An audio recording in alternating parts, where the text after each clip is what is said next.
If someone with an average salary wanted Bernard Arnault's net worth, they would have to work for 4 million years. That's longer than modern humans have existed. And in the time it's taken me to tell you this, Bernard has made another $50,000 just from his fashion empire alone. But here's the crazy thing about Bernard Arnault. Despite being the richest person in fashion today with a $230 billion fortune built on luxury brands like Louis Vuitton, Dior, and Fendi, he's not even close to being the richest fashion magnate in history. If you look back in time, there are people who made Bernard look broke. So let's go find the richest person in fashion history, starting with the empire builders of today, and working our way back through centuries of silk, diamonds, and unimaginable wealth. Chapter 1: The Modern Titans. Let's start with Bernard Arnault, the current heavyweight champion of fashion wealth. This French businessman didn't inherit luxury, he built it through ruthless acquisitions and strategic brilliance. In 1984, Arnault acquired the bankrupt textile company that owned Christian Dior for just $15 million. That single move would eventually lead to the creation of LVMH, the world's largest luxury conglomerate. Today, LVMH owns over 75 prestigious brands including Louis Vuitton, Dior, Fendi, Givenchy, Marc Jacobs, and Bulgari. Bernard's net worth fluctuates around $230 billion, making him not just the richest person in fashion, but often the richest person on earth, trading places with Elon Musk depending on stock prices. But Bernard isn't the only modern fashion billionaire worth mentioning. There's Amancio Ortega, the Spanish founder of Zara and the Inditex fashion empire. Worth approximately $100 billion, Ortega revolutionized fashion by pioneering fast fashion, taking designs from runway shows and getting similar styles into stores within weeks at affordable prices. Unlike Bernard's luxury approach, Ortega democratized fashion, making trendy clothing accessible to the masses. His fortune proves you don't need to sell $5,000 handbags to become insanely wealthy in fashion. You can also make billions selling $50 dresses to millions of people. Then there's Françoise Bettencourt Myers, heiress to the L'Oreal fortune, worth around $95 billion. While she inherited rather than built her wealth, L'Oreal's dominance in beauty and cosmetics, an industry intimately connected to fashion, makes her relevant to this discussion. The company her grandfather founded in 1909 now owns hundreds of beauty brands from Maybelline to Lancôme, proving that the fashion industry extends far beyond clothing into every aspect of personal appearance. These modern titans have built or inherited fortunes that seem incomprehensible, but to find the richest person in fashion history, we need to go back further, much further. Chapter 2: The Founding Families.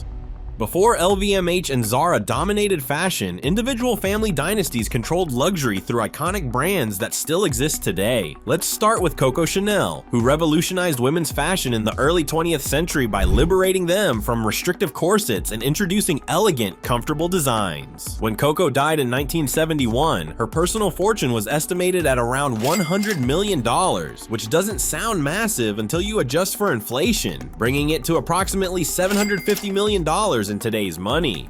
But here's what makes Chanel's wealth story fascinating. She didn't own her own company when she died. She'd sold significant stakes to the Wertheimer family in 1924 to fund expansion, a decision she regretted for decades. Today, the Wertheimer family, descendants of those original investors, own Chanel completely, and the brand generates over $17 billion in annual revenue. The family's combined wealth is estimated at $100 billion, meaning they've made far more from Coco's designs than she ever did. It's a reminder that in fashion, owning the brand long-term matters more than creating it. Similarly, the Hermes family has maintained control of their iconic brand for 6 generations. Founded in 1837 by Thierry Hermes as a harness workshop serving European nobility, Hermes evolved into the ultimate symbol of understated luxury. Their Birkin bags can cost over $200,000 and have waiting lists measured in years. The Hermes family's combined wealth is estimated around $150 billion, with dozens of family members owning stakes in the company. Unlike many luxury brands that sold out to conglomerates, Hermes has fiercely maintained family control, even fighting off a hostile takeover attempt by Bernard Arnault's LVMH. This generational wealth, passed down and protected for nearly 200 years, represents a different kind of fashion fortune, one built not on rapid expansion, but on uncompromising quality and exclusivity. Then there's the Cartier family, whose jewelry empire epitomizes luxury. Founded in 1847 by Louis-François Cartier, the brand became synonymous with royal jewelry, serving kings, maharajas, and aristocrats worldwide. The family's original wealth is difficult to quantify, but modern estimates suggest the founding family's peak wealth would translate to approximately $30 billion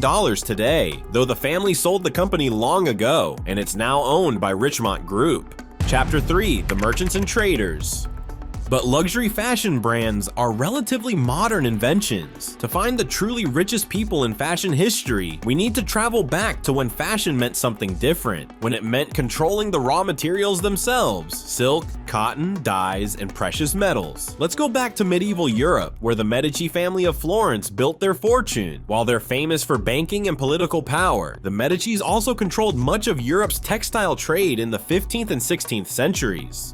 Florence was the fashion capital of Renaissance Europe, producing the finest wool and silk fabrics that wealthy Europeans craved. The Medici family monopolized this trade, and their wealth at its peak is estimated at the equivalent of $130 billion today. But even the Medicis weren't the richest fashion traders in history. For that, we need to travel east along the Silk Road. For over 1,500 years, from roughly 200 BCE to 1400 CE, the Silk Road connected China, India, Persia, Arabia, and Europe in a vast trade network. And the most valuable commodity flowing along these routes? Silk. Chinese emperors maintained strict monopolies on silk production, and those who controlled this trade accumulated unimaginable wealth. Consider the Chinese merchants of the Tang Dynasty, 618 to 907 CE, who dominated silk trade when it was literally worth more than gold by weight in Europe. Historical records suggest successful silk merchant families accumulated wealth equivalent to billions in today's money. Though exact figures are impossible to verify, these merchants didn't just sell fabric, they controlled the supply of the most desired fashion material in human history. European nobles would bankrupt themselves purchasing silk garments, and entire kingdoms' economies depended on accessing this trade. The merchants who controlled silk production and distribution wielded power comparable to modern oil barons.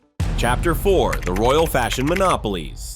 But here's where the definition of fashion wealth gets complicated. Throughout most of human history, the wealthiest people involved in fashion weren't merchants or designers. They were monarchs who controlled fashion through royal decree. Consider King Louis XIV of France, the Sun King, who ruled from 1643 to 1715. Louis didn't just wear fashion, he weaponized it. He transformed Versailles into the fashion capital of the world and required all nobility to follow his extravagant style trends. He established royal manufactories that produced luxury fabrics, employed thousands of artisans, creating elaborate garments, and essentially controlled French fashion as a state monopoly. Louis XIV's personal wealth is estimated at around $300 billion in today's money, and a significant portion of that came from controlling fashion production and setting trends that the entire European aristocracy felt compelled to follow. When the king wore elaborate wigs, suddenly every nobleman needed elaborate wigs. When he popularized high heels for men, the European nobility bankrupted themselves buying similar footwear. Louis understood something fundamental. Controlling fashion trends meant controlling wealth flows across Europe. But even Louis XIV wasn't the richest royal involved in fashion. For that, we need to travel further east to the Mughal Empire of India.